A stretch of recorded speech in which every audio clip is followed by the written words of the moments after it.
Assalamu Alaikum. Hello friends, welcome back to my channel. இன்னைக்கு நம்ம சேனல்ல ரொம்ப டேஸ்டியான வெண்டைக்காய் புளிக்குழம்பு எப்படி செய்யலாம் அப்படிங்கறத இன்னைக்கு நம்ம இந்த வீடியோல பார்க்க போறோம். இந்த வெண்டைக்காய் புளிக்குழம்பு வந்து நம்மளோட சப்ஸ்கிரைபர் வந்து கேட்டிருந்தாங்க. அவங்களுக்காக தான் இந்த ரெசிபி. இந்த வெண்டைக்காய் புளிக்குழம்பு கொஞ்சம் கூட குழஞ்சு போகாம வளவளப்பு தன்மை இல்லாம ரொம்ப பர்ஃபெக்ட்டா எப்படி செய்யலாம் அப்படிங்கறத சின்ன டிப்ஸோட நான் இந்த வீடியோல சொல்லியிருக்கேன். சோ வீடியோ ஸ்கிப் பண்ணாம ஃபுல்லா பாருங்க. வீடியோ பிடிச்சிருந்தது அப்படினா மறக்காம லைக் பண்ணிக்கோங்க. உங்க சோஷியல் மீடியா சர்க்கிள்லயும் என்னோட வீடியோவை ஷேர் பண்ணிக்கோங்க. இப்போ வாங்க நம்ம வீடியோக்குள்ள போகலாம்.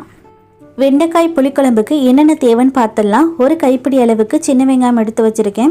3 பச்சை மிளகாய், 7-8 பூண்டு பல், 3 தக்காளி பழம், ஒரு பெரிய வெங்காயம் எடுத்து வச்சிருக்கேன். இது கூடவே ஒரு பெரிய லெமனை விட கொஞ்சம் எக்ஸ்ட்ரா வந்து நான் புளி எடுத்து ஊற வச்சுருக்கேன். அரை மணி நேரத்துக்கு முன்னாடி ஊற வச்சுருக்கேன். உங்கள் புளிப்பு சுவைக்கு தகுந்த மாதிரி எடுத்து ஊற வச்சுக்கோங்க. இது கூடவே நமக்கு தேங்காய் துருவலும் தேவைப்படும். இப்போ இந்த வெங்காயம் தக்காளி எல்லாத்தையுமே நம்ம உரித்து கட் பண்ணி எடுத்துகிட்டு வந்துடலாம். வெங்காயம் தக்காளி இதெல்லாம் உரித்து எடுத்துகிட்டு வந்தாச்சு. வெங்காயம் பூண்டு தக்காளி இதெல்லாம் தாளிக்கிறதுக்கு தனியாகவும் அரைக்கிறதுக்கு தனியாகவும் நான் எடுத்து வச்சுருக்கேன். இப்போ ஒரு மிக்ஸி ஜார் எடுத்துக்கோங்க. அதில் நம்ம தேங்காய் பேஸ்ட்டு ரெடி பண்ணிக்கலாம். தேங்காய் பேஸ்ட் ரெடி பண்ணுறதுக்காக 5 பல் பூண்டு சேர்த்துருக்கேன். பூண்டு சேர்த்து புளிக்குழம்பு செஞ்சோம் அப்படின்னா டேஸ்ட்டு ரொம்ப நல்லாயிருக்கும். ஸோ கண்டிப்பாக ஆட் பண்ணிக்கோங்க. இது கூட ஒரு மீடியம் சைஸ் அளவுக்கு தக்காளி, ஒரு மீடியம் சைஸ் அளவுக்கு வெங்காயம் எடுத்திருக்கேன். தக்காளி அதிகமாக சேர்த்தாலும் சரிங்க, வெங்காயம் வந்து அதிகமாக சேர்த்துறாதீங்க, குழம்பு இனிப்பு தன்மையாக ஆகிடும். இது கூட 4 டேபிள் ஸ்பூன் அளவுக்கு தேங்காய் துருவலும் ஆட் பண்ணிக்கலாம். தேங்காய் துருவலுமே அதிகமாக சேர்த்துறாதீங்க, குழம்பு வந்து ரொம்ப கொழப்பாக ஆகிடும். இப்போ இது எல்லாத்தையுமே ஒன்றா சேர்த்து நம்ம நைஸான பேஸ்ட்டை அரைச்சி எடுத்துகிட்டு வந்தாச்சு. இது கூட ஃப்ளேவருக்காக நம்ம வெந்தயம் ஜீரகம் ஆட் பண்ணிக்கலாம். நான் வந்து வெந்தயம் ஜீரகத்தை ஏற்கனவே ட்ரை ரோஸ்ட் பண்ணி எடுத்திருக்கேன். அது 1.5 டீஸ்பூன் அளவுக்கு நான் ஆட் பண்ணிக்கிறேன். வெந்தயம் ஜீரகம் கூட அதிகமாக சேர்த்துடக்கூடாது, ஸோ கம்மியாக ஆட் பண்ணிக்கோங்க. இப்போ வெந்தயம் ஜீரகத்தை தேங்காயோட சேர்த்துட்டு ஒரு பல்ஸில் விட்டு மட்டுமே அரைச்சி எடுத்துகிட்டு வந்துடுங்க. அதிகமாக நைஸாக அரைச்சிடக்கூடாது, அப்போ குழம்பு வந்து கசப்பாக போயிடும். இந்த மாதிரி கொரப்பாக இருந்தால் போதும். இது இருக்கட்டும். நெக்ஸ்ட் நம்ம வந்து புளிக்கரைசலை ரெடி பண்ணிக்கலாம். ஒரு பவுலில் நம்ம ஊற வச்சுருந்து புளிக்கரைசலை கரைச்சி எடுத்துக்க போகிறோம். புளிக்குழம்புக்கு புளி வந்து எப்பயுமே கொஞ்சம் எக்ஸ்ட்ரா இருந்தால் தான் புளிக்குழம்பு நல்லா டேஸ்ட்டாக இருக்கும். அதனால் நான் வந்து எப்பயுமே புளி வந்து அதிகமாக தான் சேர்த்துக்குவேன். உங்கள் புளிப்பு சுவைக்கு தகுந்த மாதிரி நீங்கள் புளி கரைச்சி எடுத்துக்கோங்க. புளி கரைச்சி எடுத்துக்கிட்டதுக்கப்புறமா அதே கரைசலில் வந்து நம்ம அரைச்சி வச்சுருந்து தேங்காய் பேஸ்ட் ஆட் பண்ணிக்கலாம்.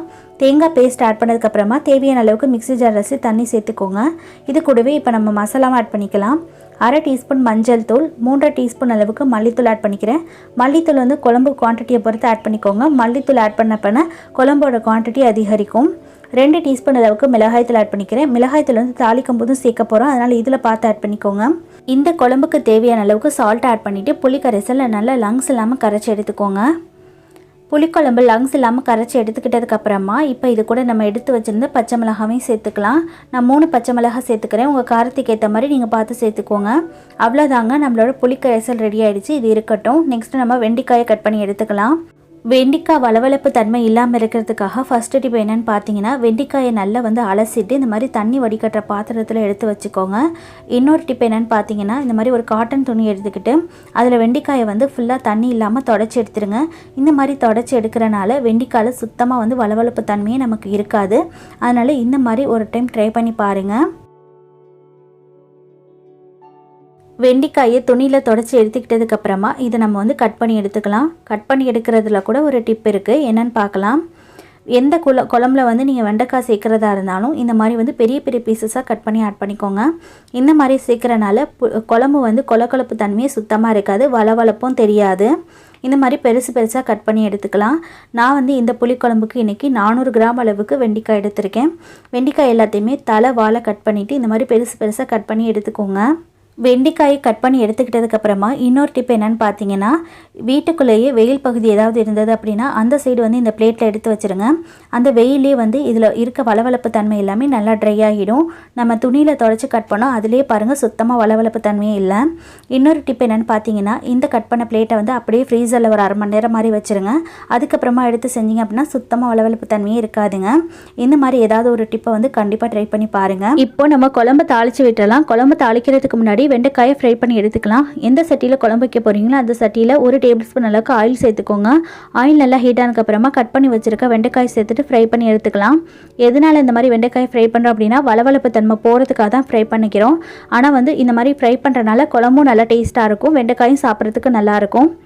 நம்ம வந்து துணியில் தொடச்சி வெயிலில் காய வச்சு சேர்த்துருக்கனால வளவளப்பு தன்மை இருக்காது, ஃப்ரை பண்ணும்போதே தெரியும். நீங்கள் வந்து கட் பண்ணிவிட்டு டேரெக்டாக அப்படியே வந்து ஃப்ரை பண்ணிக்கிறீங்க அப்படின்னா வளவளப்பு தன்மை போகிற வரைக்கும் ஃப்ரை பண்ணிக்கோங்க. வெண்டைக்காய் வந்து லைட்டாக கலர் சேஞ்ச் ஆகிற வரைக்கும் நான் ஃப்ரை பண்ணி எடுத்துக்கிட்டேன்.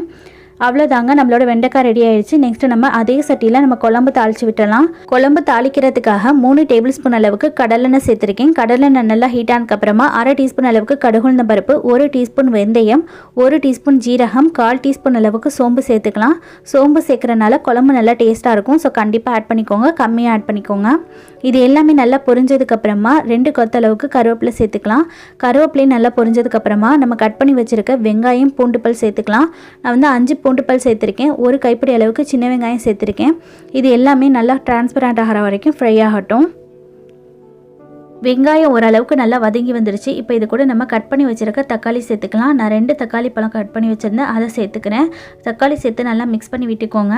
தக்காளி வந்து ஓரளவுக்கு சாஃப்டாக வதங்கணும். பாருங்கள், தக்காளி வந்து உடஞ்சிடக்கூடாது, சாஃப்டாக மட்டும் வதக்கி எடுத்துக்கோங்க. இப்போ இது கூட நம்ம 1/2 டீஸ்பூன் அளவுக்கு மிளகாய்த்தூள் சேர்த்துக்கலாம்.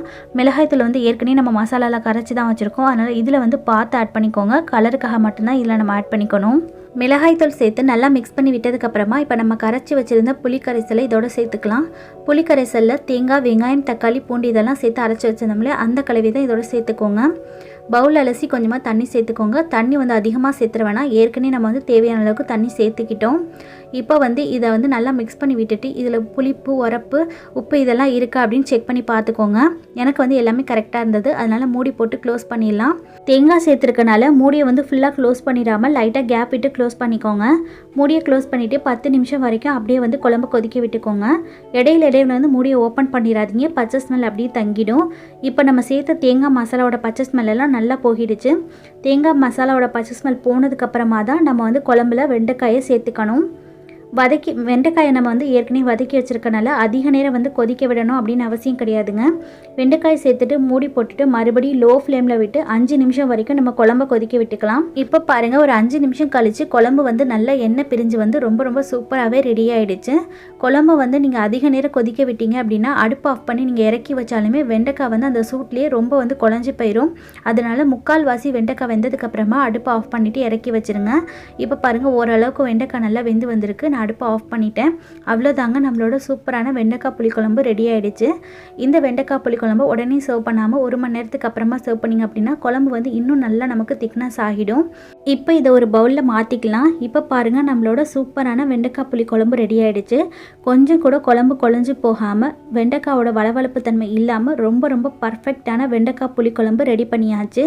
இந்த வெண்டைக்காய் புளிக்குழம்பு நான் சொல்லி கொடுத்த இதே மெத்தடில் கண்டிப்பாக நீங்களும் ட்ரை பண்ணி பாருங்கள். ரொம்ப சூப்பராகவே வரும். இந்த வெண்டைக்காய் புளிக்குழம்போட சுட சாதம், கேரட் பொரியல், அப்படி இல்லைன்னா பீட்ரூட் பொரியல், சுட்ட அப்பளத்தோட ட்ரை பண்ணி பாருங்கள். டேஸ்ட்டு ரொம்ப நல்லாயிருக்கும். இன்றைக்கி நான் வந்து இந்த வெண்டைக்காய் புளிக்குழம்போட கேரட் பொரியல் வச்சு சுட்ட அப்பளத்தோட என்ஜாய் பண்ண போகிறேன். கண்டிப்பாக நீங்களும் ட்ரை பண்ணி பாருங்கள். ட்ரை பண்ணி பார்த்துட்டு இதோட டேஸ்ட் எப்படி வந்தது அப்படிங்கிறத உங்களோட ஃபீட்பேக்கை மறக்காமல் என்கிட்ட கமெண்ட்ஸில் ஷேர் பண்ணிக்கோங்க. என்னோட இந்த வீடியோ உங்களுக்கு பிடிச்சிருந்ததுன்னா மறக்காமல் வீடியோவை லைக் பண்ணிக்கோங்க. நீங்கள் லைக் பண்ண தான் நெக்ஸ்ட் வீடியோ நான் போஸ்ட் பண்ணுறதுக்கு எனக்கு பூஸ்ட்டாக இருக்கும். என்னோட இந்த ரெசிபியை மற்றவங்களும் பார்க்கணும் அப்படின்னு ஆசைப்பட்டீங்கன்னா உங்கள் சோஷியல் மீடியாவிலையும் ஷேர் பண்ணிக்கோங்க. என்னோட சேனல் பிடிச்சிருந்ததுன்னா மறக்காமல் சப்ஸ்கிரைப் பண்ணிக்கோங்க. இதே மாதிரி வேறொரு சூப்பரான ரெசிபியோட உங்களை மீட் பண்ணுறேன். Okay friends, bye bye. அஸ்ஸலாமு அலைக்கும்.